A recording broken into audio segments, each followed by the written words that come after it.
On refait le Mac, le podcast chaque semaine. Vous retrouvez sur le site www.onrefaitLemac.com. Le débat high-tech numéro 1 en France. Bienvenue dans les studios de Tech TV, la chaîne de toute l'actualité techno. Cette semaine, nous allons revenir sur iOS 7. Tous les détails, c'est dans le sommaire. iOS 7, la nouvelle version du système d'exploitation de l'iPhone et de l'iPad fut la grande attraction de la WWDC. Encore en version bêta, sa nouvelle interface aplatie a déjà fait couler beaucoup d'encre. Alors est-ce une révolution ou encore un plagiat des OS mobiles concurrents? Quelles sont les réelles avancées, les défauts ou encore les manques? Débat, retour également sur les annonces de l'E3, le plus grand salon dédié aux jeux vidéo. Et n'oubliez pas, notre partenaire Hyperjuice vous réserve à vous qui regardez On refait le Mac une réduction à valoir sur son site internet et à découvrir en fin d'émission. On refait le Mac, épisode 138, iOS 7, révolution ou plagiat? Les smartphones et les tablettes, toujours plus puissants, toujours plus rapides et toujours plus gourmands. Qui n'a jamais connu une panne de batterie? Une panne de batterie. Hyperjuice, c'est la solution. Avec ses batteries design, il est facile d'augmenter l'autonomie de son appareil mobile. Doublez l'autonomie de votre iPad, triplez celle de votre MacBook. Les batteries externes Hyperjuice, c'est la simplicité d'utilisation et ses 10 coloris différents pour tous les goûts. Venez les découvrir et les adopter sur hyperjuice.fr. hyperjuice.fr. Et retrouvez-nous aussi sur Facebook. hyperjuice.fr. Get more. On refait le Mac cette semaine avec comme chroniqueuse ici dans les studios de Tech TV en régie Fanny Bouton de fannysparty.com. Bonsoir Fanny. Bonsoir. Alors quelle température fait-il en... Écoute, sous ma lampe en à régie. LED, je bronze. Il fait au moins 35 degrés là. Bien, Tout va bien. Tu n'as pas débranché de câble, tu n'as pas allumé de lumière, tu n'as pas provoqué le disjonctage comme la semaine dernière qui a provoqué les problèmes de direct qu'on a eu la semaine dernière. Mille excuses encore une fois. Semblerait être redevenu dans l'ordre. On espéra que jusqu'au bout, ça tiendra. Arrêtez de vous moquer de moi, je vous entends dans l'oreillette, mais c'est pas grave. Fanny est là, donc elle va poser vos questions en direct sur Twitter pour ceux qui nous suivent, les courageux qui nous suivent sur YouTube Live. Il faut beaucoup de courage, croyez-moi, pour nous suivre ce soir. Donc n'hésitez pas à réagir et poser vos questions sur l'hashtag ORLM. Et autres chroniqueurs que vous avez l'habitude de reconnaître, de voir chaque semaine dans On refait le Mac. Il s'agit bien sûr de Monsieur X, cet ancien responsable d'Apple, qui avance, visage masqué. Bonsoir, Monsieur X. Bonsoir Olivier. Tu Ça va? sais quoi? Non. Eh bien, ce matin, pas en me levant et ni dans ma salle de bain, mais j'ai pensé à Steve Jobs. J'étais chez mon garagiste BMW et j'ai réalisé pourquoi Steve nous tannait régulièrement avec le modèle économique de BMW et le modèle économique de Mercedes. C'est la première fois que j'allais porter une BM à réviser. Excusez-moi pour la pub pour cette marque.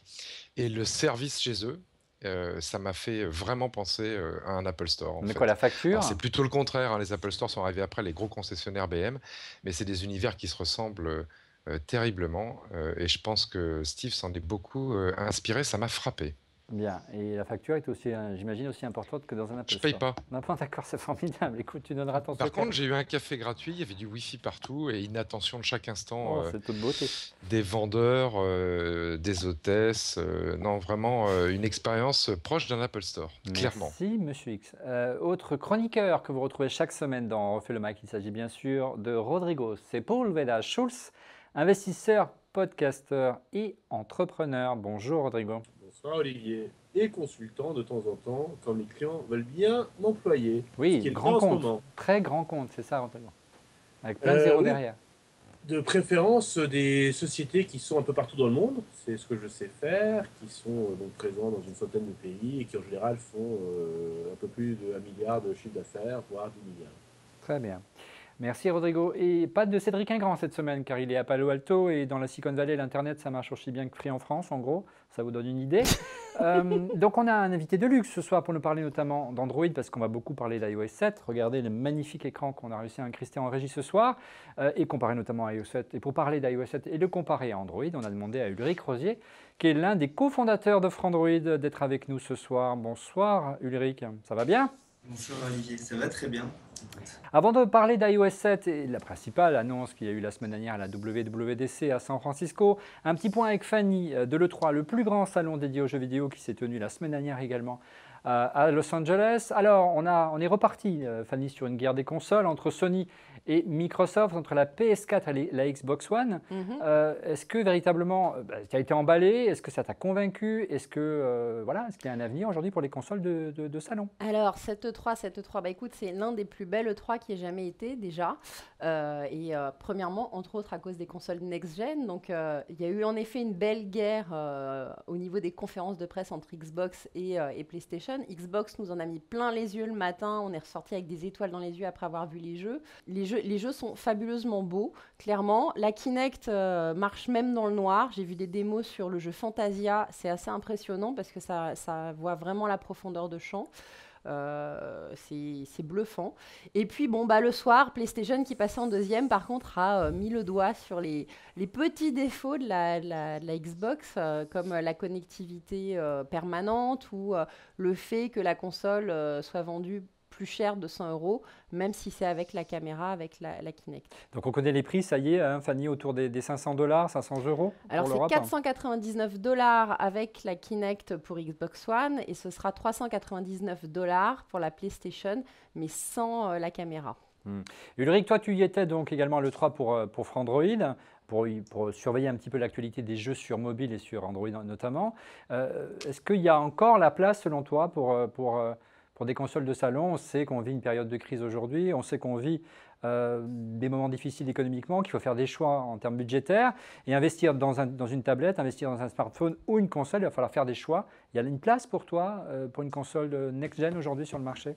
Effectivement, il y a deux choses qui sont intéressantes. C'est que la première, j'étais venu pour le jeu vidéo mobile et j'ai été jusqu'aux consoles next-gen parce qu'ils ont complètement intégré la technologie de second écran dans quasiment tous les jeux, et donc ça vient vraiment compléter l'expérience de jeu, le gameplay sur les consoles next-gen. Donc c'est très intéressant ça. Mais côté prix, effectivement, on peut se poser des questions parce qu'entre 400 et 500 €, 400 € pour la PlayStation, 500 € pour la Xbox, on peut se poser la question de l'utilité maintenant de ce genre j'ai envie de dire media center quasiment, parce que Microsoft sont clairement positionnés comme un media center. Aujourd'hui, on peut brancher sa box dessus et utiliser que la Xbox One pour tout faire. Donc derrière, on peut positionner des consoles Android, des media centers, des petits PC, des mini PC, des Apple TV, des Google TV.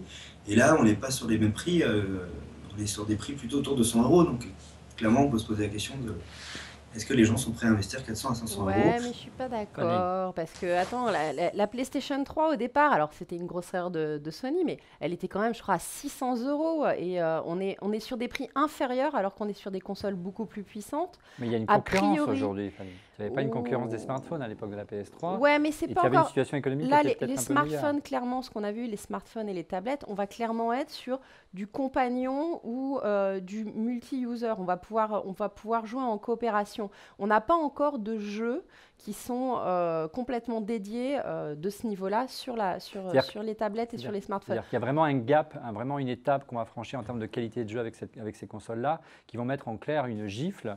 Je dirais pas une gifle, mais pour l'instant, les développeurs, moi, quand j'y suis allée, je me suis dit, est-ce qu'on va voir les jeux développés vraiment?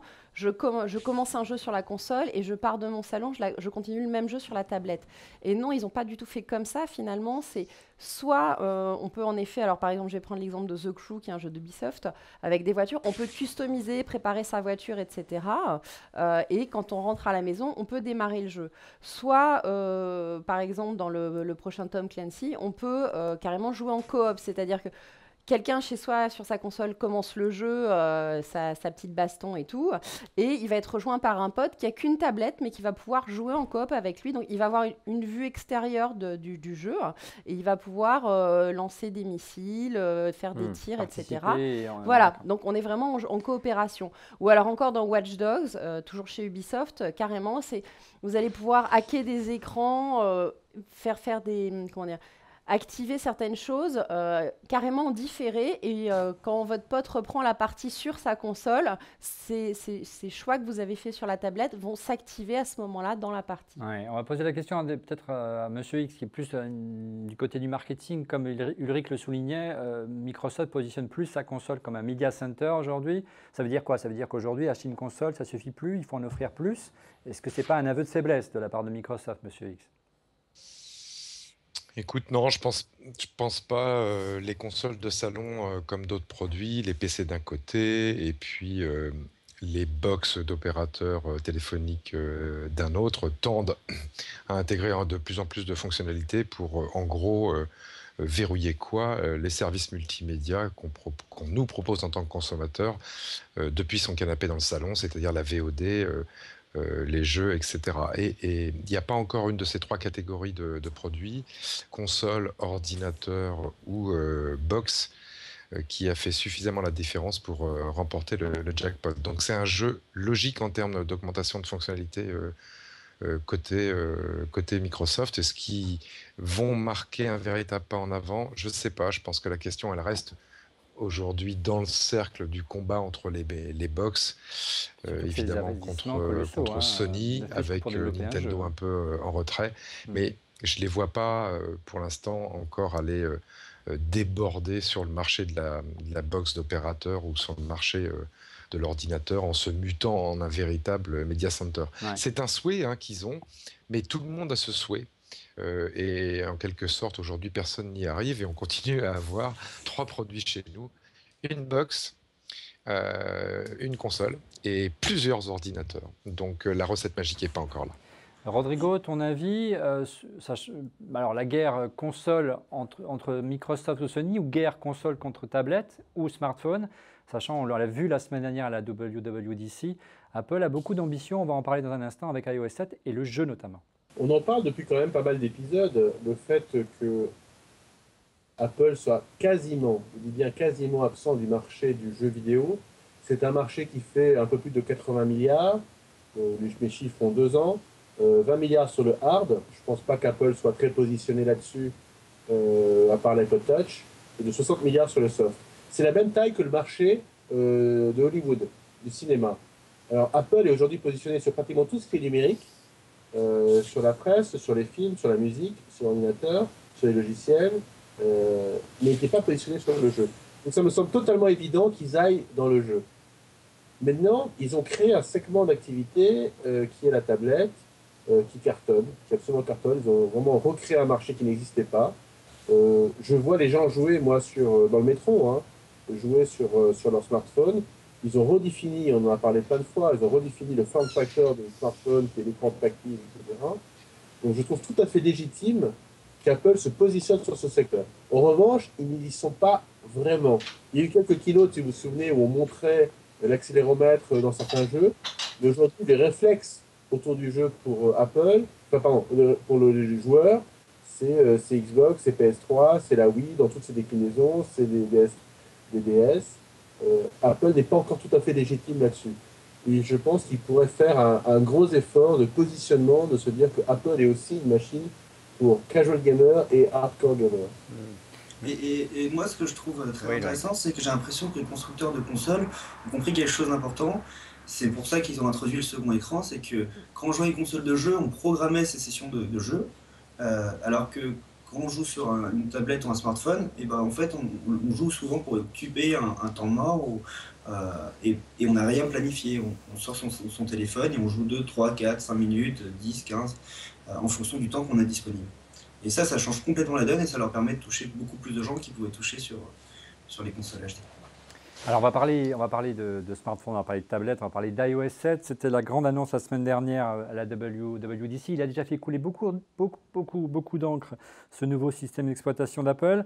Alors est-ce une révolution ou au contraire un plagiat avec les systèmes concurrents? Quelles sont les réelles avancées, les défauts que l'on peut pointer du doigt? Nous allons essayer d'y voir un peu plus clair. D'abord avec cette image, Monsieur X, regardez, vous avez les différentes générations d'iOS, la première version en 2007 jusqu'à la dernière iOS 7 qui a été présentée la semaine dernière, on voit qu'on reste quand même sur une évolution logique. Il n'y a pas de révolution en termes d'interface, toujours la même grille d'application. On essaie de gérer la base installée, Monsieur X. Écoute, je ne sais pas si on essaye de gérer la base installée, mais on ne peut pas révolutionner, on ne peut pas aller aussi loin que Microsoft qui a tout cassé avec son système de briques et qui a eu le courage, en tout cas, de trouver une autre voie que la voie des grilles d'application. Alors, 2 questions. Premièrement, effectivement, pour avoir manipulé iOS 7, je ne pense pas que ça soit une révolution fonctionnelle. Notamment, il y a cette présentation ou cette navigation de base qui est faite par la grille d'application qui reste et qui quand même structure beaucoup l'interface entre iOS 7 et son utilisateur. Donc ça, tu as raison. Maintenant, l'objectif est certainement pas là. Il était au niveau de l'interface, des séquences d'enchaînement entre les applications, et puis d'un point de vue ergonomique et fonctionnel, c'est-à-dire gommer un certain nombre d'erreurs qu'avait iOS 6 et puis donner encore plus de facilité. Maintenant, si tu compares le travail que tente de faire Apple avec iOS 7 et puis Microsoft avec son nouveau système d'exploitation, ils ne partent pas du même endroit. Microsoft n'existe pas sur ce marché, ou n'existe pas encore. C'est vrai. Et donc, ils ont tout avantage à innover et à proposer quelque chose de vraiment différent pour pouvoir tenter de se faire une place au soleil. Apple, sur le marché du smartphone, gère maintenant déjà un acquis. C'est devenu une boîte qui écoute plus ses actionnaires et la finance qu'avant. Et certainement, avec l'iPhone et iOS 7, ne peut pas proposer quelque chose qui est totalement différent ou totalement en rupture, de peur, non pas de faire peur à ses utilisateurs ou à ses prospects, mais à ses actionnaires et à son board. Et on sait que, vu ce que représente l'iPhone dans leur chiffre d'affaires, s'ils loupent une version d'iOS ou s'ils loupent une version d'iPhone, c'est la boîte qui va chanceler. Donc il y a des avancées au niveau de l'interface homme-machine, au niveau des fonctionnalités, mais pas une révolution, parce que je crois que sur iOS, ils ne peuvent plus se permettre une révolution comme quand ils ont introduit ce produit, au risque de se mettre en danger. Maintenant, est-ce que les utilisateurs ont besoin d'une révolution ? Je ne pense pas, et je pense que iOS 7, pour l'avoir manipulé un peu, est bien l'étape supplémentaire qu'on attendait. Ouais. Il n'y a pas de révolution, tu l'as dit, Monsieur X. Pourtant, il y a beaucoup de sources d'inspiration. Hein. On va essayer de les lister ensemble ce soir, si vous êtes d'accord. Il y a eu beaucoup de papiers sur le web qui a essayé de mettre en évidence les ressemblances d'iOS 7 avec différents systèmes d'exploitation mobile. Celui qui a été pointé du doigt naturellement dès l'écran d'accueil, regardez, c'est bien sûr Android. Alors, je me tourne vers notre spécialiste Android ce soir, à savoir Ulrich Rosier. Ça t'a frappé, cette similitude, toi, dès le démarrage, entre iOS 7 et Android que tu utilises tous les jours ? Effectivement, moi j'ai testé tous les smartphones Android qui sont sur le marché, avec toutes les interfaces HTC Sense, TouchWiz de Samsung. Et du coup, quand j'ai ouvert... Avec les surcouches graphiques, hein. Que la particularité d'Android, c'est qu'en plus... On peut installer des interfaces différentes. Voilà, et chaque constructeur apporte une surcouche graphique. Pour ajouter une valeur, pour différencier son produit côté logiciel. C'est pas forcément une bonne idée, mais passons, allons-y.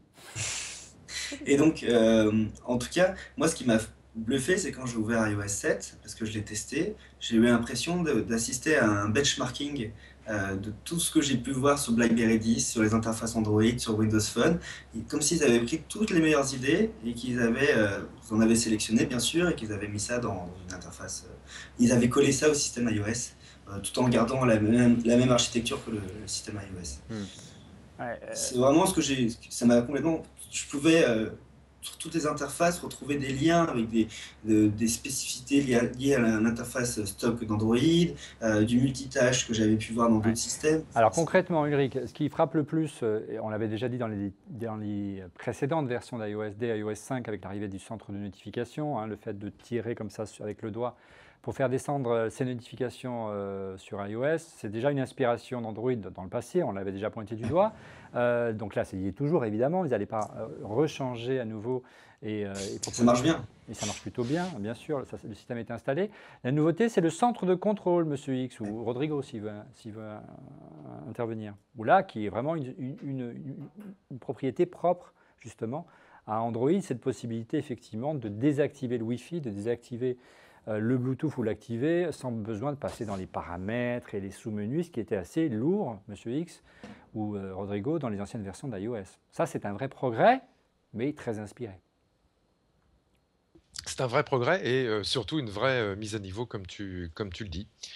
Voilà, et moi je suis d'accord avec Ulrich, hein, Apple n'est pas plus bête qu'un autre, ils sont allés faire leur marché, comme on dit, des meilleures pratiques qui existent dans les autres mondes. BlackBerry, c'est vrai, Android, bien sûr, et ont apporté des choses que les utilisateurs de ces plateformes avaient plébiscitées. Le centre de contrôle en est une, et on est vraiment très soulagé d'avoir cette fonctionnalité. Mais moi, si tu veux, je me fiche un petit peu, si tu veux, de savoir de qui ils se sont inspirés. Tous les autres se sont inspirés d'Apple pendant des années. Qu'Apple, à son tour, s'inspire d'Android et de BlackBerry, moi, ça me va bien. Pourvu qu'à la fin, ça soit cohérent, bien intégré, rapide, et puis qu'on ait des petits plus. Et les plus d'iOS 7, sans doute qu'on ne peut pas encore les voir aujourd'hui parce que iOS 7 est très certainement calé avec l'arrivée d'un nouvel iPhone pour septembre ou pour octobre. Et donc cette version qui permettra peut-être des choses en plus, on ne la verra qu'avec l'annonce du nouvel iPhone. Quand le nouvel hardware sera là. Rodrigo, tu en as pensé quoi justement de cette similitude apparente avec Android? Ça t'a choqué concrètement avant de rentrer dans le détail et peut-être parler du côté un peu plus esthétique. Mais parlons d'abord des similitudes avec Android. Je crois que j'ai réagi en direct la semaine dernière en disant que c'est moche. Oui, ça c'est l'esthétique, mais je te parle de la similitude avec Android. Je ne sais pas quoi te dire. Les philosophes construisent les uns sur les autres depuis 2500 ans à peu près. Chacun reprend la thèse du précédent, l'améliore, l'affine, la peaufine, la développe, la modifie. Pareil dans l'art. C'est pareil dans l'art. Exactement. Non, c'est pas tout à fait ça. Tout ne se recycle pas. Tout est repris, modifié et évolué. Quand Marx remet Hegel sur ses pieds, c'est-à-dire qu'il prend la même chose mais il prend dans l'autre sens. Tu vois, quand le cubisme se pointe et des structures pour juste passer à la représentation de la chose, on avance. On s'inspire des autres, on avance. Alors, on aime ou on n'aime pas, tu vois. Moi, j'aime pas le cubisme, j'aime bien le fauvisme. C'est à peu près contemporain. Voilà. Et puis, il ne faut pas oublier qu'il y a iOS 7, parce qu'il y a eu 6 et qu'il y aura iOS 8. Donc, ils vont apprendre, donc voilà. Alors, on va y venir à iOS 8. Ulrich, quelle est ta réaction? C'est vrai que Apple s'est montré très énervé avec le monde Samsung d'une part et le constructeur Samsung envers Android. On sait que Steve Jobs s'est mis très en colère, il voulait déclencher la guerre thermonucléaire contre Google. Là, ils sont un peu pris la main dans le pot de confiture. Ça te choque ou tu trouves ça tout à fait naturel? Est-ce que quelque part, c'est pas un paradoxe de quelque part s'inspirer, de l'autre faire des procès? Effectivement. Moi, il y a quelque chose qui m'a... Enfin, la réflexion que j'ai eue, c'est que iOS 7 était le premier produit sur lequel Steve Jobs n'avait pas vraiment travaillé. Ok, ça reprenait les bases que Steve Jobs avait pu mettre en place sur les précédentes versions d'iOS, mais j'avais vraiment l'impression qu'il y avait plus sa patte, comme on aurait pu la retrouver sur l'iPhone 5, ou même peut-être sur l'iPad mini. C'est vraiment ce que je pense. Je voulais revenir sur le point où tu parlais des interfaces Android, tu disais que c'est pas quelque chose que tu apprécies. Les surcouches graphiques des différents constructeurs. Les surcouches, voilà, Android. Et moi, je pense que c'est ce qui a permis à Android d'évoluer très vite concernant l'expérience utilisateur et les interfaces, parce que ça permet de très facilement mettre en place des nouvelles fonctionnalités d'ergonomie, des nouvelles fonctions, sans parler de risques. Tu disais que sur Apple, une mise à jour d'iOS peut avoir d'énormes risques. Ouais, Monsieur X disait ça. Monsieur X disait qu'une mise à jour sur iOS ratée peut avoir d'énormes risques. Sur Android, c'est assez facile. Ce qu'on peut voir aujourd'hui sur la version stock, c'est-à-dire la version native, oui, si tu veux, d'Android, c'est des choses qui avaient déjà été mises en place sur des interfaces constructeurs ou même par des éditeurs qui avaient développé des interfaces alternatives ou des surcouches alternatives, si tu préfères, Android. Du coup, ce système d'interface qu'on peut remplacer, ça a vraiment permis à l'expérience utilisateur Android d'évoluer très vite. Oui, tu es en train de dire que les utilisateurs d'Android sont des bêta-testeurs, c'est ça? Par exemple, Facebook Home, pour moi, c'est clairement, il n'y avait que Android pour pour avoir la possibilité de développer une interface si alternative, si différente de ce qu'on a pu voir. Ils se sont basés sur Android, sur le parc d'utilisateurs déjà mis en place. Ils ont eu des retours directs et là, ils sont en train d'améliorer l'interface qui était clairement pas bonne.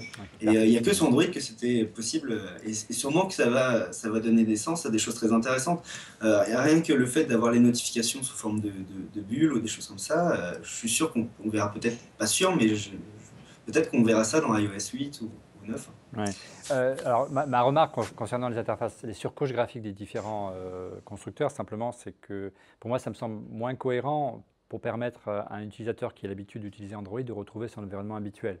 Tu changes de marque de smartphone sous Android, tu ne retrouves pas forcément tes mêmes réflexes. Ce qui est le vrai avantage et la vraie valeur ajoutée d'iOS aujourd'hui, quelle que soit la génération. On verra là avec iOS 7 si le grand public va fonctionner, parce que c'est vraiment ça l'enjeu, ce n'est pas les geeks comme nous, vont vraiment si la mayonnaise va prendre pour ça. Revenons donc à iOS 7 et le centre de notification. On a vu qu'Apple avait un petit peu rattrapé son retard, notamment avec le centre de commande qui permet, donc on l'a dit, d'activer, désactiver le Bluetooth, le Wi-Fi.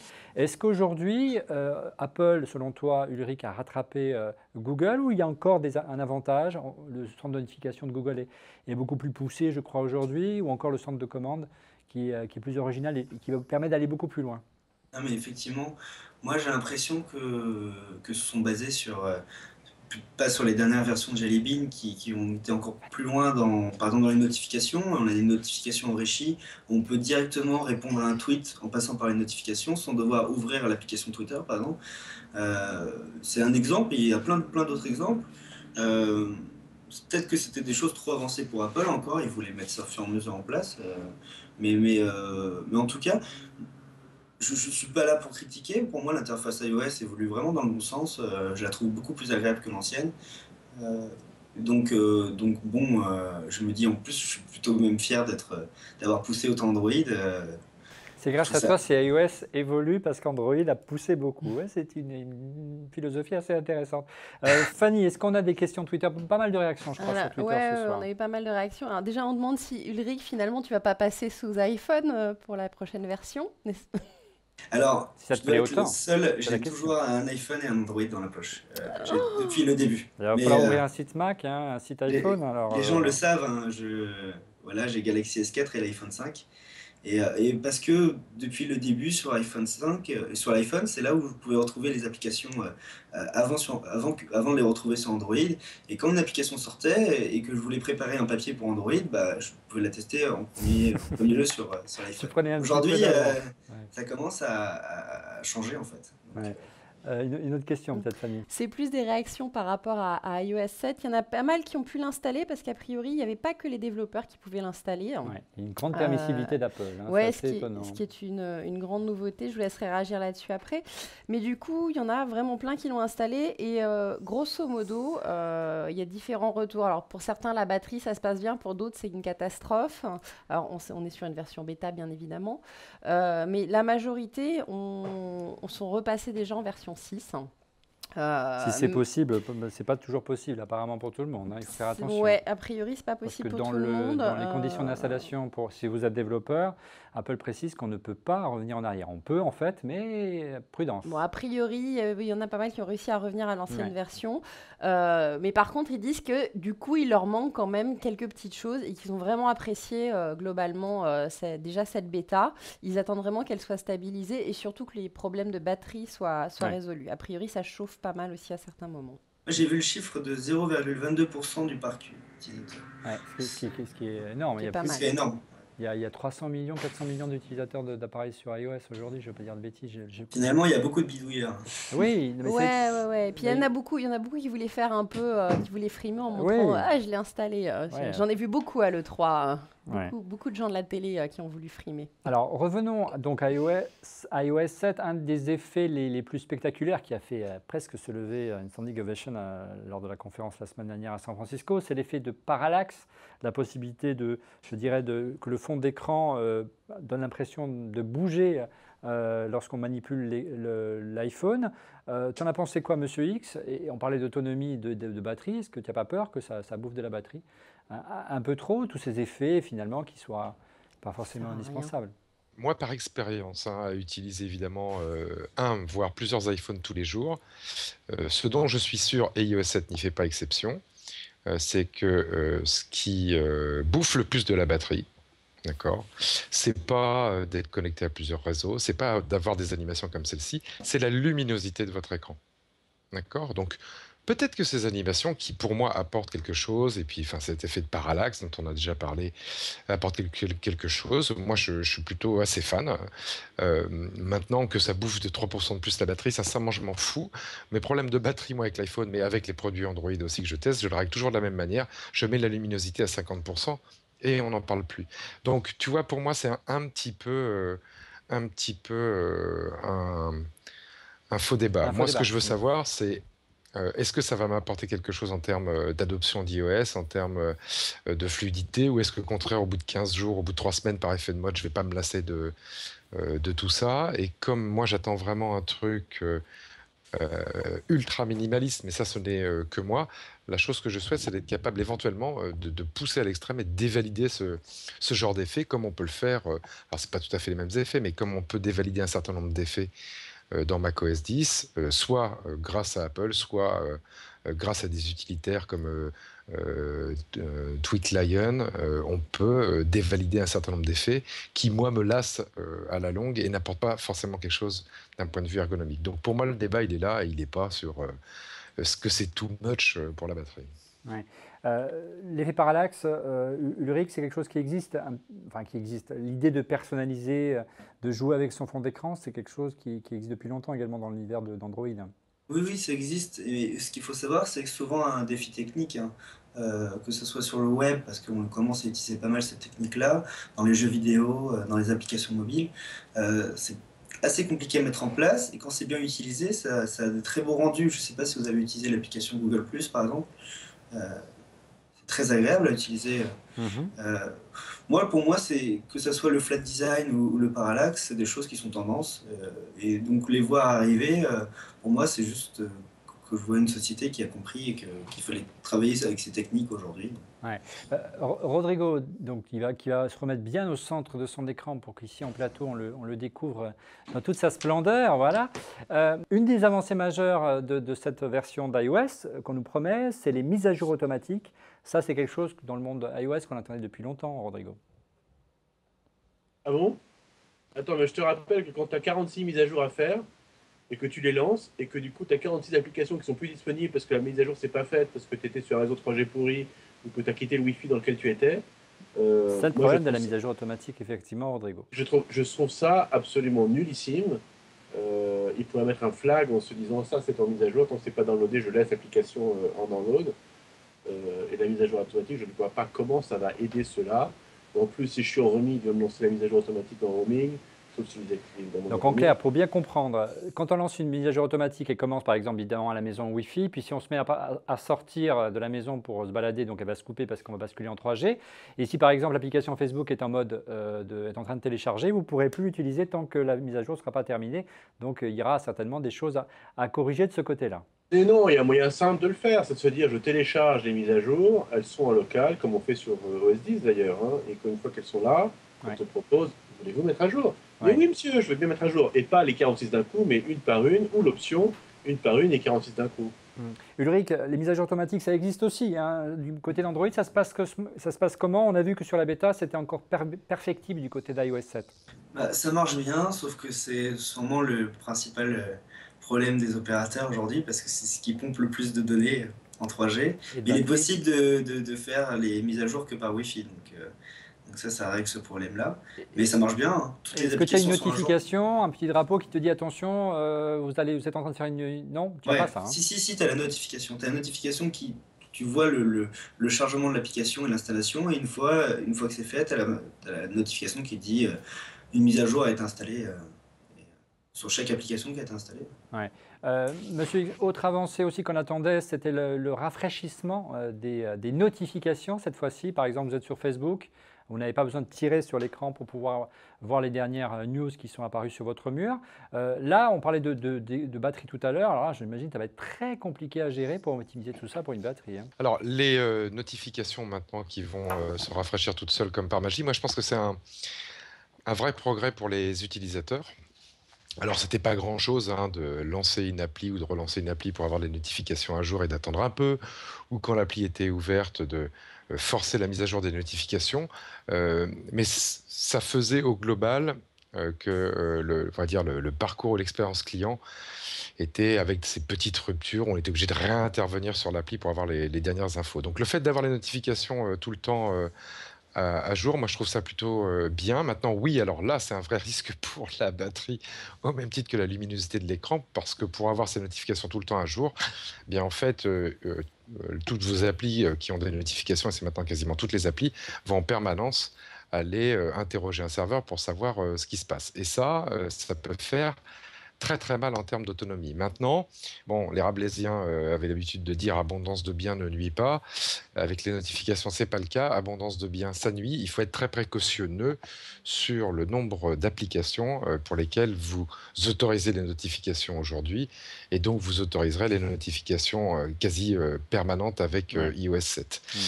Perso, si je me souviens bien, il faudrait que je réouvre mon iPhone, je n'ai que 4-5 applications qui utilisent le système de notification actuel. La météo, Twitter, mon mail, le SMS, MMS, et puis les coups de fil, et puis une autre ou deux applis professionnelles. Voilà, donc il faudra vraiment, si vous n'avez pas pris cette habitude, se concentrer sur les applications qui sont vitales et qui vont faire ces notifications automatique et alimenter soit votre centre de notification, soit ces petites bulles qu'on trouve sur les notifications, au risque d'avoir à transporter une batterie de 12 kg pour tenir la journée. Oui, c'est clair, c'est le gros souci des smartphones aujourd'hui, hein, le rêve d'avoir un smartphone qui tient plusieurs jours en mode 3G ou 4G. Si on a un usage intensif, c'est pas pour demain. Petite parenthèse quand même, Apple promet, elle a dit sur la scène du Moscone Center, promet une autonomie supérieure avec iOS 7 qu'avec les systèmes précédents. On va voir, notamment avec les anciennes versions de téléphone. On verra au fur et à mesure des mises à jour des différentes versions d'iOS 7 qui vont se multiplier cet été. Je me tourne vers Fanny. Je crois qu'il y a des nouveaux du côté de Microsoft. Ouais, alors, au moment où on parlait tout à l'heure, il y a eu des annonces, je crois, concernant la Xbox. A priori, il y aurait juste là, justement sur Twitter, je vois des tweets passer, mais a priori, Microsoft aurait donc refait machine arrière sur les DRM et la connexion obligatoire. Oui, donc la console devait être branchée sur Internet par défaut, sinon elle ne fonctionnait pas, c'est ça? Voilà, exactement. Elle n'était pas connectée, pas de jeu vidéo. Donc pas de connexion, pas de jeu, ouais, exactement. Donc là, a priori, ils sont en rétro-pédalage et du coup, il y en a même qui sont en train de s'exciter en disant et imaginez un pack Kinect sans Kinect à 399 le bonheur. Donc voilà, donc est-ce que du coup ça va faire revoir les positions par rapport à Xbox face à PlayStation? Moi j'avais vu justement un chiffre hyper intéressant, c'était c'est un chiffre qui a été fait auprès des gamers, mais il était représentatif en termes de volume, qui montrait qu'aux États-Unis, 85% des gens roulaient une PS4. Alors que d'habitude c'est le territoire qui est quand même celui de Microsoft. Est-ce qu'on a des petites questions Twitter avant de passer au multitâche, Fanny, ou pas? Du coup, il y en a quand même qui demandent iOS 7, grande avancée, ou est-ce que ça va être un coup dans l'eau? Question vaste, dites-moi. C'est pas simple d'y répondre. Moi, je ne pense pas que ce soit un coup dans l'eau. La vraie inquiétude, à titre personnel, en tant qu'observateur attentif du monde Apple, c'était qu'Apple ne réagisse pas et reste un petit peu enferré dans les années Steve Jobs. Là, est-ce que c'est la bonne décision? Est-ce que c'est le bon cap qui est donné? Au moins, il se bouge et donne une direction pour l'avenir. Et je trouve ça plutôt rassurant. On arrête de dire au sein d'Apple, Steve a dit. C'était le défaut ces derniers mois, ces dernières années au sein d'Apple, Steve a dit. Eh bien maintenant, c'est fini et c'est plutôt sain pour l'avenir d'Apple aujourd'hui. Autre question, Fanny, peut-être? Alors, on a une autre question aussi, oui. On nous dit Apple rattrape son retard sur Android avec iOS 7, mais que manque-t-il finalement par rapport à la concurrence du coup? Rodrigo, qu'est-ce qui manque aujourd'hui dans iOS 7? Souviens-toi, tu m'avais parlé d'une fonction. Toi qui as des enfants et qui utilisent tes appareils sous iOS et qui manque aujourd'hui et qui est vraiment criante, c'est le multicompte, je crois. Oui, mais pas forcément sur le smartphone, qui est un appareil très personnel. En revanche, sur la tablette, en effet, sur l'iPad, il faut absolument avoir du multicompte. Et ça existe sur Android et sur Windows 8. Oui, oui, ça tourne le couteau dans la plaie, Ulrich, vas-y, continue. Je suis là pour ça, tu m'as dit. Oui, tu es là pour ça. Donc la solution très Apple-centrique, c'est d'acheter un iPad à chacun. Oui, ça fait cher quand même. Et ça fait cher quand même, sachant que des gens comme toi et moi, on peut acheter la version 1, et donc du coup j'ai donné à ma fille l'iPad 1. Première génération. Première génération. Après j'ai acheté l'iPad 3 qui est heureusement tombé par terre, donc il a l'écran parfaitement brisé. Ça, c'est presque les stratégies d'entreprise pour pouvoir tout ça, voilà. Mais en effet, ça serait vraiment tellement plus pratique d'avoir des multi-comptes, en tout cas des multi-profils, dans lesquels tu peux afficher différentes choses. Ouais. Non, est-ce que ça manque dans iOS 7 iOS 7, je ne sais même pas ce que c'est en fait. Hein. C'est juste un relookage du Window Manager avec une ergonomie qui ressemble à rien. Ouais. Tu y vas fort. Hein. Bon, mais c'est du flat design. Il va y avoir des lecteurs en plus chez Android. Hein, le véhicule. Non, mais écoute, c'est pour le VEDA. Non, mais c'est du flat design. Et nous, on n'a pas critiqué l'interface. C'est du flat. Parce qu'elle ressemble à Android alors. Tu posais la question, Fanny, des manques. Moi, personnellement, un gros manque, je ne sais pas ce que vous en pensez, messieurs, mais il faut qu'on avance quand on est en retard. Un des gros manques, c'est une évolution sensible de Siri. On sait que Siri a évolué un petit peu, qui permet notamment de gérer des fonctionnalités de l'iPhone, comme activer ou désactiver le Bluetooth notamment. Mais pour les autres langues, que la langue anglaise et américaine en particulier, il manque toujours cette fameuse base de données, hein, dont j'oublie toujours le nom, hein, qui s'appelle, j'ai oublié le nom, Wolfram Alpha, voilà. Et que, bon voilà, c'est un peu dommage de pouvoir avoir l'étendue, l'éventail complet des fonctionnalités en français, comme on peut l'avoir dans la langue anglaise. Alors on peut accéder aujourd'hui à Wikipédia, mais c'est vrai que les promesses qu'a tenues Apple, notamment Scott Forstall dans le passé autour de Siri, à mon sens, ne sont pas encore remplies. On avance. Moi, ce que je trouve qui manque vraiment sur Siri, c'est une petite phrase, c'est que je trouve qu'Apple ne va pas assez dans la personnalisation sur Siri comme peut le faire Google sur Google Now, où on prend vraiment le contexte de l'utilisateur vraiment dans sa globalité et en détail pour vraiment lui faire des Moi, je suis complètement d'accord avec... Oui, monsieur X. Vas-y, Ulrich. Non, vraiment, voilà, c'est juste que sur Google Now, on a vraiment des recommandations personnalisées. Oui, monsieur X. Moi, je suis complètement d'accord avec Ulrich là-dessus. Je crois que c'est un manque de connaissances fines du marché du téléphone encore d'Apple. C'est un peu prétentieux de dire ça, mais la personnalisation, notamment des combinés et des combinés à travers leur OS, c'est quelque chose d'extrêmement important en termes d'attente des utilisateurs et très très fortement, encore plus fortement chez les utilisateurs femmes. C'est pas pour rien que pendant des années, c'est moins le cas maintenant, hein, mais ça marche quand même toujours, qu'il y a beaucoup de coques de couleurs qui se sont vendues, qu'il y a eu des tas de déclinaisons d'accessoires autour qui ont été faites.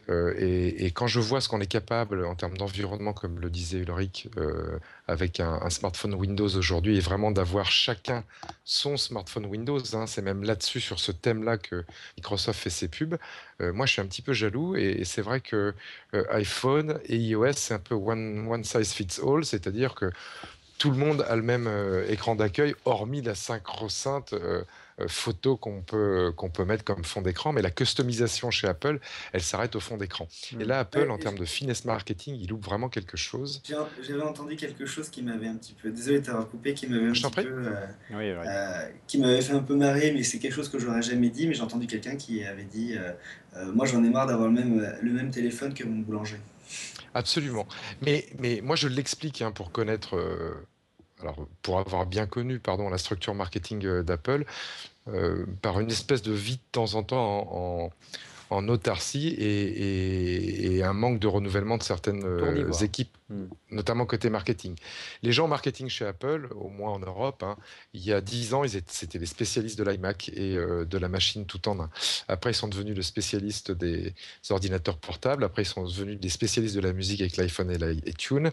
Après, ils sont devenus des spécialistes de la téléphonie parce que Apple avait lancé l'iPhone. Puis maintenant, ils sont des spécialistes des tablettes. Mais c'est les mêmes gens. Ce sont les mêmes gens. Mais ma réflexion, quand je te disais que iOS 7 était pour moi le premier produit sans Steve Jobs, qu'est-ce que tu en penses?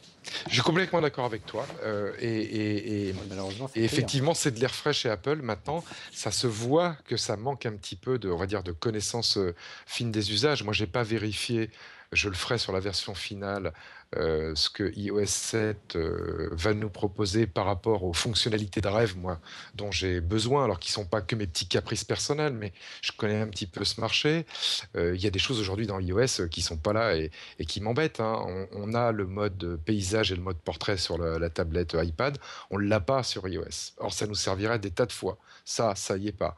On n'a pas une fonction contre laquelle je râle systématiquement, qui est l'équivalent de Command Z sur le Mac, c'est-à-dire dans toute application. Pomme Z, bon temps, monsieur X. Ouais, ou Pomme Z. Être capable de dire, j'ai fait une connerie, je reviens en arrière. Moi, ce que j'ai fait hier soir, c'est que j'ai supprimé par mégarde une note, d'accord, qui est synchronisée dans le cloud. Et ben la note, elle est perdue et je peux pas revenir en arrière. Il y a toujours pas ça sur le smartphone, alors que maintenant il y a notre vie dedans. Il y a la multisession dont parlait Rodrigo. Il y a le fait que si un iPhone avec iOS, on veut vraiment en tirer toutes les fonctionnalités, il faut savoir être capable de détecter et de mettre à jour son carnet d'adresse sur le fait que les gens aient un iPhone ou pas, parce qu'il n'y a qu'avec eux qu'on peut utiliser des fonctions comme FaceTime. Bon, bah, cette détection du fait qu'un correspondant a un iPhone ou pas en automatique pour repeupler le carnet d'adresse, on ne l'a toujours pas, etc., etc., etc. Donc c'est vraiment là-dessus qu'on les attend. Mais c'est vrai, Ulrich, je pense que c'est un produit qui a été fait loin de l'héritage de Jobs. Et ça, c'est plutôt une bonne nouvelle à partir du moment où, pour moi, hein, en tous les cas, il y a cet héritier qui est Jonathan Ive et qui va assurer ce que moi j'ai toujours apprécié chez Apple, une grande cohérence entre le matériel, le système d'exploitation et les applis. Et ça sera peut-être encore meilleur avec iOS 7. Là, le problème, c'est que Steve Jobs est maintenant décédé depuis pas mal de temps.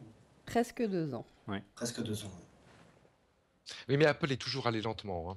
Oui, oui. On s'en souvient pas assez, mais Apple est une entreprise qui va lentement par rapport au rythme du marché. C'est presque les cycles de développement. Oui. C'est plutôt 1 an même. Oui, non, mais ça montre surtout. Mais on en reparlera en conclusion de cette émission pour expliquer pourquoi, effectivement, il n'y a pas autant d'innovation qu'on l'espère, tout simplement parce qu'Apple était grandement en retard par rapport aux autres environnements. Mais continuons notre comparaison pour conclure sur ce sujet. Je vous parlais du multitâche il y a un instant, c'est aussi une évolution importante graphique dans iOS 7. Regardez ces images. Auparavant, il fallait double-cliquer sur son petit bouton d'accueil pour avoir les applications qui s'affichaient et qui tournaient en tâche de fond. Maintenant, il faut toujours double-cliquer, mais il y a aussi l'image, l'interface de l'application qui apparaît. Auparavant, il fallait encore maintenir le doigt enfoncé sur l'application pour que celle-ci apparaisse une petite croix et tuer l'application pour pouvoir la fermer et libérer de l'espace mémoire. Aujourd'hui, il suffit d'éjecter. Là, c'est une belle innovation, mesdames, messieurs, mais encore une fois, elle est inspirée, Fanny, notamment du côté de Windows Phone, je crois. Oui. Merci, Olivier, pour la question.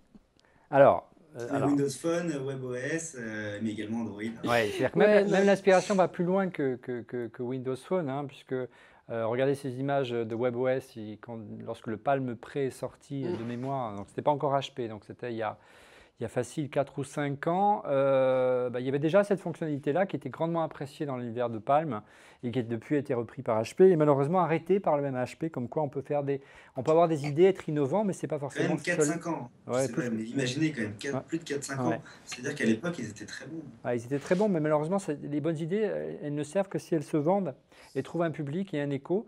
Et c'est certainement la force d'un Google ou d'un Apple aujourd'hui. Par rapport à la comparaison, continuons la comparaison avec Windows Phone, on va arriver bien sûr au côté purement design, au côté purement esthétique. Là, la similitude purement graphique, elle est grande, Fanny, Monsieur X, Rodrigo ou Ulrich. Le flat design, c'est Microsoft qui s'est lancé le premier il y a déjà 3 ans avec Windows Phone. C'est même de l'ultra flat design sur le Windows Phone, puisqu'on est carrément... Il n'y a même plus de grille d'application. Voilà. Donc clairement, ils avaient donné le ton. Après, ça change. Moi, je trouve que c'est un intermédiaire parce qu'on garde quand même ces petits icônes arrondis. C'est pas une grosse fracture, je trouve, finalement. Ouais. Monsieur X, on reproche à Apple donc de beaucoup s'inspirer pour cette version d'iOS. Est-ce que c'est vraiment nouveau, cette forme d'inspiration, je dirais, d'Apple? Vous étiez au sein d'Apple lorsque macOS 10 est arrivé. macOS 10, il n'est pas tombé... il n'est pas tombé du ciel, c'est un rachat, c'est un système qui existait par ailleurs, Next notamment.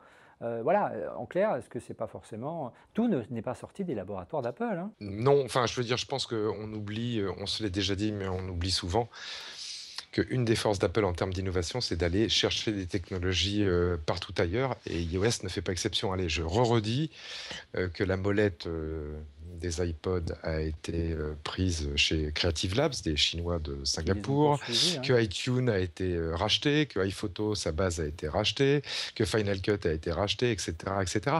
Et moi, je trouve que c'est une bonne méthode d'innovation si tu en fais quelque chose d'intelligent derrière. On va le voir avec iTunes Radio, hein, qui est une des annonces de la WWDC. Quelqu'un se rappelle quelle est la technologie qu'Apple a achetée pour pouvoir faire iTunes Radio? Ça date d'il y a quasiment 2 ans. C'était un service qui s'appelait... Lala, exactement. Voilà, et personne n'en reparle plus parce que ça fait 2 ans qu'ils ont fait leur job donc, maintenant. Donc, tu vois les cycles lyriques 2 ans. Hein. Voilà, au moins. Même plus. Et on a tendance à oublier. Mais Apple sait très bien faire ça. Et c'est une excellente méthode d'innovation. Donc, il n'y a pas d'absolu de l'innovation. C'est ce qu'on en fait derrière pour les utilisateurs. Et là, Apple a moins inventé de trucs qu'il n'en a récupéré chez les autres. On va voir si le cocktail final a un bon goût, quoi. Ouais. Ulrich, tu voulais dire quelque chose? Oui, je disais, j'ai l'impression qu'Apple est l'entreprise qui rentabilise le plus ses acquisitions. Même si Google a fait fort avec Android. Ouais. Moi, j'avais une interrogation concernant la gestuelle.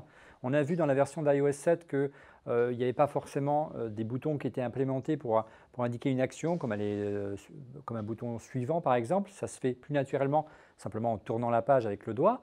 Encore une fois, là, c'est plutôt un mode qui est plutôt en vogue dans le monde Windows. C'est aussi une tendance du côté d'Android, Ulrich? C'est tendance sur le côté Android, mais c'est aussi beaucoup tendance sur BlackBerry 10. Qui est un système qui se commande quasiment qu'avec des gestes. Sur Android, ça se fait pas mal. Il y a des interfaces qui le font plus ou moins, mais c'est pas encore j'ai envie de dire, le système central de la navigation, comme cela peut être le cas sur BlackBerry 10. Vraiment, tout se fait avec des gestes. Il y a une vraie remise à plat du design, sans jeu de mots. Alors, ce qui frappe déjà, avant de parler du choix des couleurs et du choix purement esthétique, c'est les effets de transparence qui ne sont pas sans rappeler les premières années de macOS 10 notamment, comme cette superposition de calques qui permet de voir en fait le fond d'écran qui est par-dessus une fenêtre par exemple. Moi je trouve ça assez réussi. Qu'est-ce que vous en avez pensé? Et surtout ça doit pomper pas mal de ressources processeurs. Monsieur X ou Rodrigo? Ça ne change pas ma vie, hein, franchement. Moi, pour être très iconoclaste, moi j'étais plutôt fan du skeuomorphisme, ce que Johnny Ives déteste. Moi je suis fan de cet univers un petit peu décalé, simple. Je vous rappelle, je l'ai déjà dit 20 fois, mais moi j'ai fait l'EPITA il y a très longtemps, et pendant une quinzaine d'années, j'étais l'informaticien de service qui dépannait les imprimantes et réinstallait Windows et les drivers chez tout le monde. Et puis un jour, je suis tombé sur Mac et j'ai arrêté de dépanner tout le monde et ça me va très bien. Donc voilà, moi tant que ça marche... Et tant que c'est simple surtout, c'est ça que tu veux dire? Oui, non, mais tant que ça marche et que c'est simple et que j'ai pas à me poser de questions, je m'en fous, mais royalement, si c'est transparent ou pas transparent. Et je sais que dans la biographie de Walter Isaacson, la barre de menu était arrondie sur le coin ou pas, je m'en fous royalement. Ouais. Tant que ça marche et que ça remplit ce que je fais. Et on en a aussi beaucoup parlé, que l'essentiel de mes activités se passe dans un browser. Si le browser ne plante pas, donc maintenant il est multithreadé par tab, ce qui est tant mieux, ça me va bien. Ouais. Monsieur X, on était quand même un petit peu inquiet de voir que tous ces effets graphiques pourraient avoir un impact sur quand même les ressources processeurs de l'iPhone. La bonne surprise, c'est qu'apparemment ça tourne sur l'iPhone 4. Voilà, donc on sait que dans le passé, à vouloir trop en mettre plein les yeux, des fois on le paye cher, notamment en autonomie, notamment en puissance. Oui, en autonomie et en puissance. Maintenant, la question à laquelle a répondu Rodrigo que tu poses, c'est est-ce que le jeu en vaut la chandelle de tous ces effets, notamment des effets de transparence? Oui, puis il y a les animations des icônes, il y a les effets de mouvement et de zoom lorsqu'on sort le lock, lorsqu'on déloque on déverrouille l'écran d'accueil de l'iPhone, donc ça aussi c'est une avancée. Ouais. Mais alors, si on prend effectivement les fonctionnalités un par un ou les effets de transparence, comme le disait Rodrigo, dans une application, ça va nous plaire, dans une autre, non. Et je pense que, sincèrement, dans la plupart des cas, on ne va pas lui trouver une valeur ajoutée supplémentaire. Mais ce que peut-être ce soir oublie un peu Rodrigo, c'est que l'expérience va se juger au total de tout ça. Évidemment, si tu prends une très très belle voiture ou un très très beau film que tu es allé voir ou un super bouquin et que tu tranches pardon, le livre par paquet de 2 pages, tu regardes les 2 premières pages, c'était l'intro, les personnages sont pas posés, est-ce que je peux m'en séparer? Oui, les 2 dernières pages de fin, oui, parce que l'intrigue a été réglée 10 pages avant. Donc, si on prend cet effet de transparence vu tout seul, on ne peut pas juger de macOS 10 et je pense que 9 personnes sur 10 vont dire que ça apporte rien. Maintenant, dans l'expérience globale, ça peut faire que ça marche et que ça redonne ce sentiment d'avoir un très très beau produit et un produit très très bien fini. Il y a une appli que j'ai citée pendant la soirée du live et qui représente bien ça, qui n'est pas une appli Apple, qui est la nouvelle version de Yahoo Météo qui est sortie en avril et qui a été mise à jour, je crois, le jour de la WDC, en tous les cas du keynote. Allez la charger, Yahoo Météo. Il y a ces fameux effets de transparence. Tout seul, ils ne servent à rien. Maintenant, à l'utiliser au quotidien, c'est juste beau. Et sincèrement, la réflexion que je me suis fait, c'est waouh, cette interface avec mon iPhone, quand je retire la coque de mon iPhone, parce que la coque de mon iPhone le rend laid, j'ai l'impression d'avoir un beau produit bien fini, voilà, précieux comme on disait au départ avec l'iPhone 5. Et c'est plutôt sous cet angle-là qui est esthétique ou quasiment émotionnel qu'il faut le voir plutôt, à mon avis, que sous l'angle purement rationnel et fonctionnel. Moi, personnellement, s'il y avait une critique à apporter à l'ancienne version d'iOS, iOS 6, ou différentes versions précédentes d'ailleurs, par rapport à la nouvelle, c'est qu'il manquait justement, tu le disais, Monsieur X, une vraie cohérence entre le matériel et le logiciel. Et c'est vrai que cette version d'iOS l'apporte. Moi, je trouve que c'est beaucoup plus cohérent. Un iPhone blanc associé avec cette interface blanche. Il faudra voir ce que ça donne sur un iPhone noir. Il faut noter que lors de la conférence des développeurs, Apple a fait toutes les mots avec des iPhones blancs. Ce n'est pas innocent. Oui, absolument. Et c'est tous ces petits détails, s'ils sont cohérents au final, qui permettent de continuer à construire la marque Apple. Et en termes de valeur économique, de pouvoir permettre à Apple de continuer à être positionné exclusivement haut de gamme et à faire de la marge sur ses produits. C'est pas sur les fonctionnalités de base qui font de la marge. C'est sur cet ensemble cohérent et le sentiment d'acheter un produit de marque très très bien fini. Donc tout ça, ça a de la valeur, mais pas pris individuellement. Pour conclure, donc, Jonathan Ive a été très loin dans la conception de ces icônes qui sont tous dessinés à partir d'un canevas géométrique. Donc il a vraiment théorisé ça de manière très poussée, mais c'est parfois très très très flashy. Fanny, je crois quel est un petit peu l'état des lieux, le sentiment sur Twitter ce soir par rapport à cette tendance? Est-ce que c'est plutôt positif, plutôt attentiste ou carrément il crie au loup un petit peu comme Rodrigo ce soir? Non, à part 2 ou 3 personnes qui ont vraiment dit c'est très très moche, globalement, on a vraiment tous ceux qui l'ont eu en main en fait disent finalement ouais c'est bien, ça passe bien, pas de problème, j'adopte. Donc voilà, c'est plutôt positif pour le moment. Donc le premier effet, encore une fois, c'est ce qu'on appelle des early adopters. Oui. Dernier mot avec Ulrich, tu en as pensé quoi, toi, qui viens du monde Android, de cette interface flashy, de cette interface aplatie, ça t'a choqué? Ça t'a fait penser à Android ou vraiment une valeur ajoutée ou quelque chose de très différent de ce que tu as vécu dans Android aujourd'hui? Moi, j'aime beaucoup le flat design parce que c'est quelque chose de très minimaliste. J'avais horreur des textures, des dégradés. Je préfère, c'est vrai, les formes simples, surtout quand on a des très beaux écrans avec des densités de pixels de plus en plus importantes. J'ai l'impression que le rendu est de mieux en mieux et j'adopte clairement le flat design. Et je le conseille même pour des prestations de clients sur des sites web, etc. Du coup, c'est vrai que les couleurs sont assez osées, mais en même temps, comme disait Mr. X, c'est souvent dans les détails qu'on peut juger quelque chose, même si globalement, c'est un énorme travail. Et là, dans les détails, j'ai l'impression que chaque détail rien n'a été laissé au hasard. En tout cas, ces couleurs flashy, c'est quelque chose qui a énormément inspiré de créateurs sur le net. Il y a un site d'ailleurs qui essaie de les regrouper, ça s'appelle johnnyhivedesignsthings.com. Alors regardez ces images, c'est un peu une réinterprétation de logos, d'objets cultes de notre vie quotidienne. Il y a le logo de Nike, version aplatie, il y a le logo de Mini ou de BMW, cher à Monsieur X, ou encore Star Wars, version flat design, c'est un peu particulier. Et puis, pour faire plaisir à Ulrich, les Google Glasses redesignés par Johnny Ive. Voilà ce que ça donne. Un Petit mot quand même pour terminer et sur le grand absent finalement de la scène du Moscone Center la semaine dernière, c'était l'iPad. Toutes les démos ont été réalisées sur iPhone exclusivement. C'est un peu curieux tout de même qu'on n'ait rien vu. Il y a quelques images sur le site d'Apple qui montrent effectivement l'iPad, comme vous pouvez le voir, et ce que ça peut donner. Comment on peut expliquer ça, Monsieur X, vous qui avez travaillé chez Apple, qu'il n'y ait pas de démo, le système n'est pas terminé ou au contraire, il y a des surprises qu'on peut attendre, tu le disais en préambule de l'émission. Est-ce que quelque part, cet iOS 7, il n'est pas taillé pour des écrans plus grands? Non, mais moi je pense que simplement il est pas prêt dans sa déclinaison iPad, hein, tout Il y a bêtement. eu des images volées. Regardez, il y a Ouais, alors il y a les images volées et puis après quand il y a les une vidéo développeurs d'applications, d'un développeur russe qui a réussi à l'installer, je ne sais ouais, pas comment il a fait ça, sur son iPad. Donc ça, C'est l'émulateur, je voilà. crois. Mais voilà. voilà ce que ça donne sur l'iPad aujourd'hui. Donc moi je pense tout simplement que c'est pas fini pour iOS en version iPad et comme je suis persuadé que ce qui est important pour Apple à l'heure actuelle, c'est de sortir leur nouvelle version d'iPhone en septembre avec un iOS qui est fini, peut-être qu'ils vont sortir une version pour iPad légèrement décalée et qu'ils travaillent à marche forcée au moins pour livrer une version pour iPhone qui soit nickel. Et je vous dis, j'ai pas beaucoup joué avec, mais un petit peu.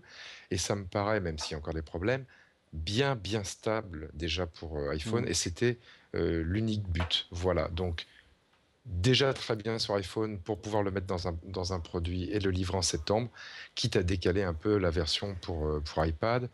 Mais je ne pense pas que ça soit un gros souci, très honnêtement. Rappelons effectivement que Jonathan Ive a pris en charge le design des interfaces il y a seulement même pas 9 mois, une gestation. Donc ça a été très rapide, donc il faut être relativement indulgent. La question, c'est effectivement, est-ce que ce projet était déjà en gestation avant cette nomination, était peut-être en concurrence avec d'autres projets que devait mener Scott Forstall? Ça, l'avenir nous le dira. Hein. Ça finit toujours par fuiter un jour ou l'autre au sein d'Apple. Et puis, dernière chose, vous êtes très nombreux, trop nombreux à mon sens, à avoir installé iOS 7 sur leur iPhone. Beaucoup de gens ont voulu, effectivement, Fanny le disait tout à l'heure, jouer les applis Fuel et le montrer en avance. Ils se montrent très critiques envers iOS 7. Il ne faut pas oublier que c'est une bêta et c'est qu'au mois de septembre qu'il faudra rendre un verdict et nous serons, j'espère, présents en direct dans le studio de Tech pour vous en parler. Voilà, voilà ce qu'on pouvait dire ce soir sur iOS et les avancées majeures qu'on a trouvées sur cette dernière version d'iOS 7. J'y suis arrivé, on aura l'occasion d'y revenir. En attendant, je vous propose de passer au coup de cœur. Émission exceptionnelle d'On refait le Mac, bon plan exceptionnel. Notre partenaire Hyperjuice réserve à vous qui regardez On refait le Mac une réduction de 20% sur tous vos achats réalisés sur le site hyperjuice.fr, www.hyperjuice.fr en tapant le code ORLM. Rendez-vous vite sur hyperjuice.fr.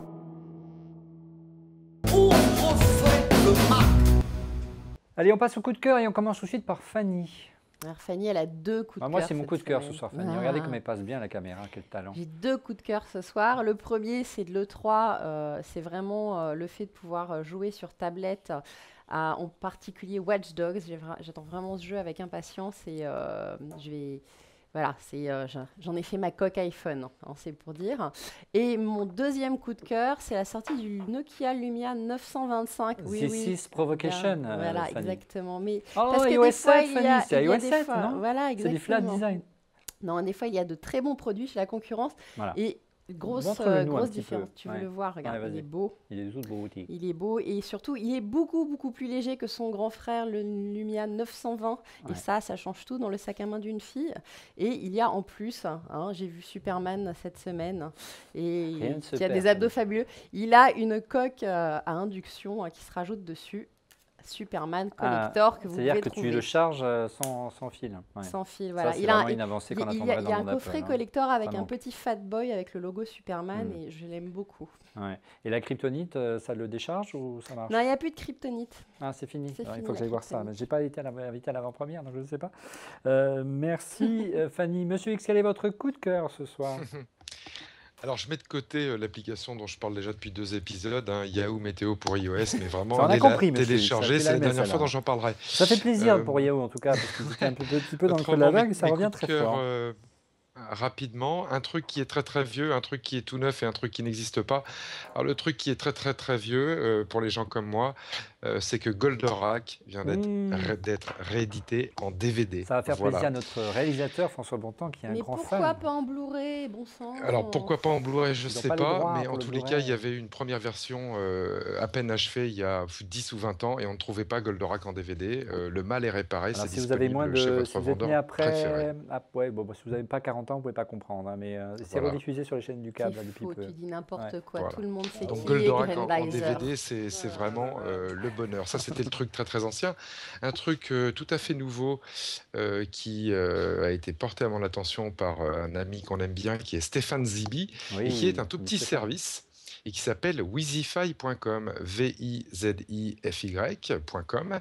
Ça fait quoi Wizify.com? Vous lui donnez l'autorisation, il va regarder votre compte Twitter et il vous fait une petite vidéo comme une carte de visite en quelque sorte de l'activité de votre compte Twitter et il met tout ça en images, en vidéo et en musique et ça vous fait une petite vidéo de présentation et vous pouvez la diffuser à vos amis. C'est très très impressionnant, assez rapide et assez beau. Donc allez tester Wizify. Ça sert pas à grand chose, mais ça fait plaisir et ça c'est toujours sympa. Et puis mon dernier coup de cœur, quelque chose qui n'existe pas encore.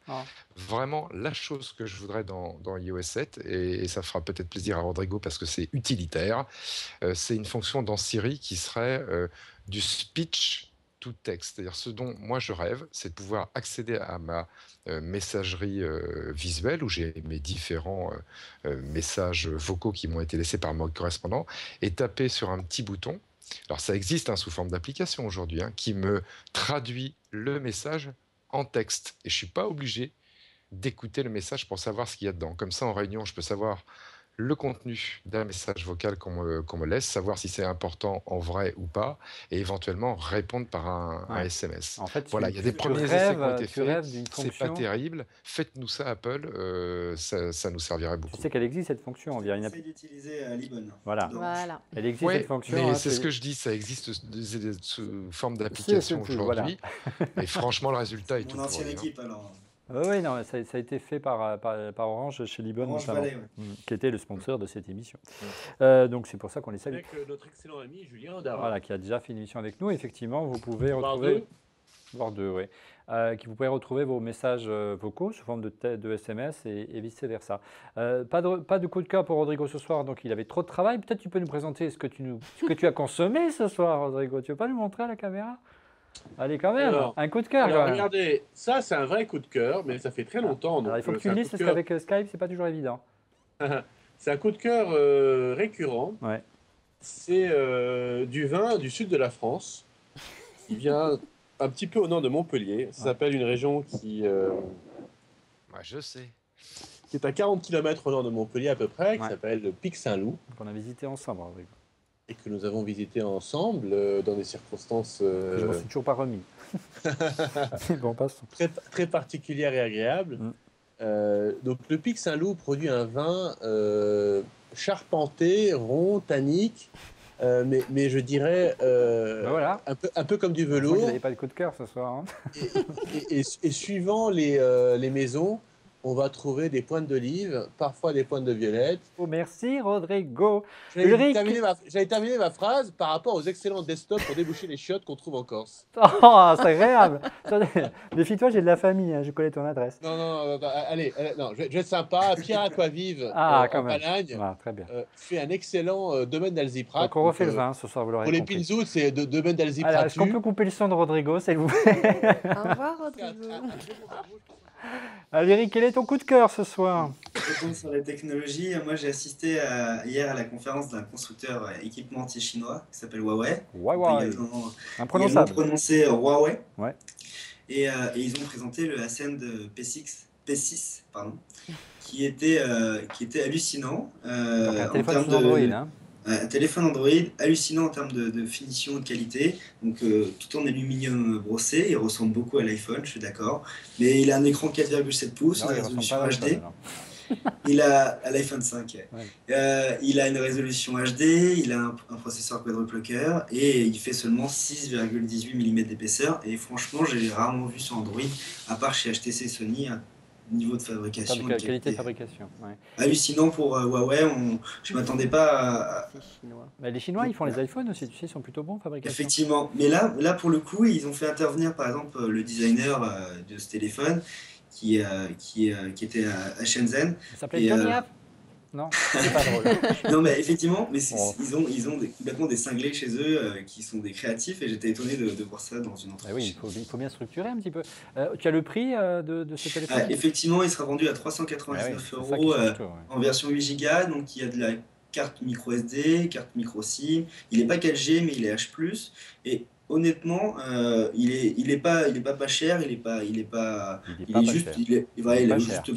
juste prix. Très bien. Oui, surtout que voilà, c'est là la force des constructeurs chinois et que dans l'avenir, et je pense que c'est plus une menace pour un Samsung notamment que pour un Apple, ils vont tirer énormément les prix vers le bas dans le monde Android. Effectivement, je pense que c'est le plus dangereux challenger de Samsung aujourd'hui. Oui, c'est vrai. Et peut-être qu'Apple aura peut-être une carte à jouer sur le marché du premium, on verra. Et puis la rentrée, on verra s'ils rentreront, ils vont arriver sur le milieu ou l'entrée de gamme avec un iPhone. J'espère que tu intégreras des images IP6 pour que les gens ils rendent vraiment bien compte. sûr, on va les intégrer, bien sûr. Ils ne ressemblent pas à l'iPhone 5, ils ne ressemblent pas à l'iPhone 5. Surtout si tu nous les envoies. Mon coup de cœur de mon côté, première question, qui parmi vous a des ampoules Wi-Fi, des ampoules Philips Hue?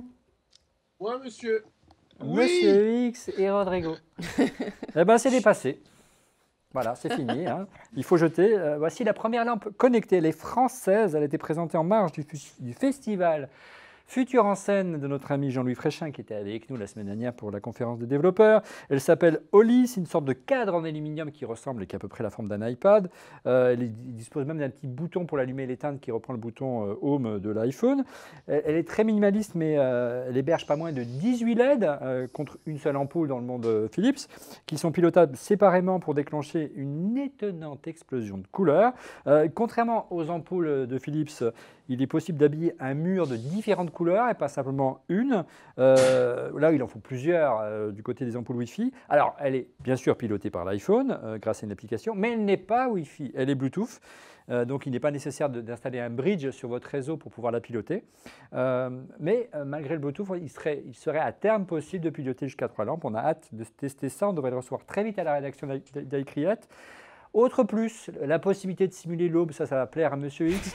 Et puis également de changer les couleurs en fonction de la lumière et faire la fête à la maison, la lumière de votre musique, de votre iPhone, de votre iPod. Bref, on a hâte d'essayer ça. La boîte s'appelle 55, elle est installée à Lyon.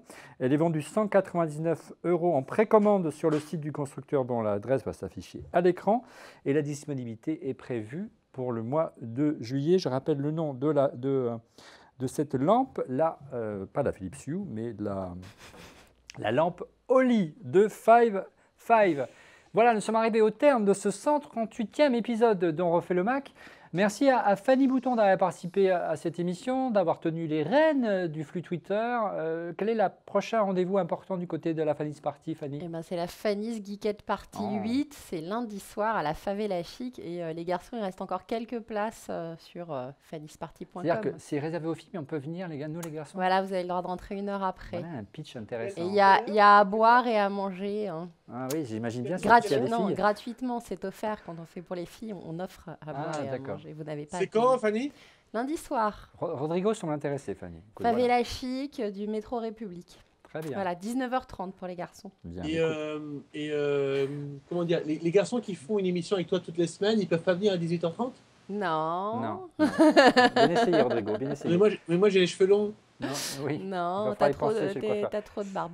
Merci Fanny. Monsieur X, on peut le retrouver chaque semaine dans On refait le Mac et sur son Twitter @TrueMrX. Et puis il va revenir bientôt avec les prédictions foireuses de Monsieur X. C'était une rubrique qu'on avait instaurée, il faudra que ça revienne. Et puis moi lundi soir, c'est un peu une Fanny Geek Party pour moi tout seul. Oui. Je sers de sparring partner à des filles. Non. Mais pas pour revoir des nouveaux produits technologiques, pour faire du karaté, combat. Tu vas remettre ton pyjama? Ouais, et je suis leur punching ball, parce qu'elles ont plutôt le niveau championnat de France, et moi, pas du tout. Je pense donc, question de ce soir, comment s'appelle un pyjama de karaté? Un kimono. Non. Moi, je ne sais pas, je ne sais pas. Je peux pas dire. Monsieur X, non, Monsieur X ne peut pas répondre. Monsieur X, réponds. Parce que là, je voudrais conclure l'émission.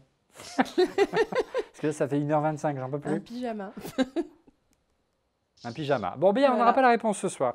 Vous répondez par Twitter et puis le gagnant gagnera mon amitié pour l'éternité. Vous retrouvez Rodrigo chaque semaine dans Refait le Mac avec plaisir, mais également sur son Twitter @Rodrigo. Merci Rodrigo. Et vous retrouvez Ulrich tous les jours sur le site Frandroid et bien sûr sur Twitter. La prochaine grosse actualité du côté du monde Android, quelle est-elle ? Effectivement, il y a pas mal d'actualités. Le 20 juin prochain, donc demain, a lieu une conférence à Londres par Samsung où il va y avoir demain, nous sommes mercredi, donc ce sera avant-hier pour ceux qui nous regardent le week-end. Voilà, il va y avoir de nombreuses annonces, surtout sur du Galaxy S4 Mini, du Galaxy S4 Zoom, etc. On va également peut-être avoir un Galaxy NX qui est un hybride sous Android, un appareil photo hybride sous Android. On devrait également s'attendre à une nouvelle Nexus 7 en juillet. Il y a pas mal de rumeurs autour d'un processeur Qualcomm ou Intel, on ne sait pas vraiment. Ouais. On sait qu'ils sont déjà présents chez Asus, hein, on l'a vu. Ouais, ils travaillent déjà avec Asus et des très bons prix en plus. Ouais. On aura peut-être un nouveau Nexus 4 en septembre-octobre. Et a priori, on attend aussi l'arrivée de la nouvelle version Android dont on parle depuis déjà quelques mois. Bien, donc il y a des frénésies de sortie du côté Google, ne s'arrête pas. Ouais, c'est le moins qu'on puisse dire. On va voir comment Apple va réagir dès la rentrée. Nous y serons pour un direct qui marchera du tonnerre de Dieu, on vous le promet. À propos de direct, un grand merci aux équipes de Tech TV et d'Edouard Marquis, cette chaîne dédiée aux nouvelles technologies qui sera lancée à la rentrée. Donc on est là pour essuyer les plâtres, donc soyez au rendez-vous dans ce magnifique studio. Merci au son à Olivier Russo et merci à l'image et à la réalisation au fidèle François Bontemps, notre réalisateur et monteur qui est là chaque semaine depuis le début d'On refait le Mac. Quant à nous, on se retrouve, j'espère, la semaine prochaine pour le 139e épisode d'On refait le Mac. Bonsoir.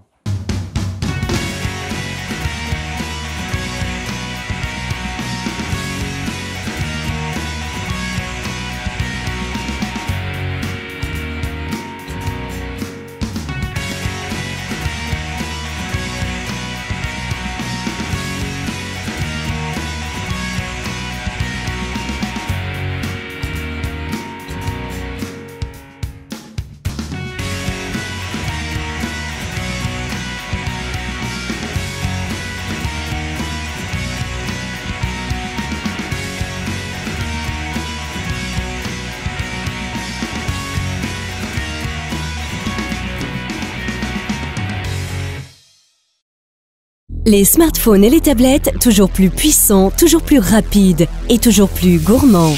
Qui n'a jamais connu une panne de batterie? Une panne de batterie. Hyperjuice, c'est la solution. Avec ses batteries design, il est facile d'augmenter l'autonomie de son appareil mobile. Doublez l'autonomie de votre iPad, triplez celle de votre MacBook.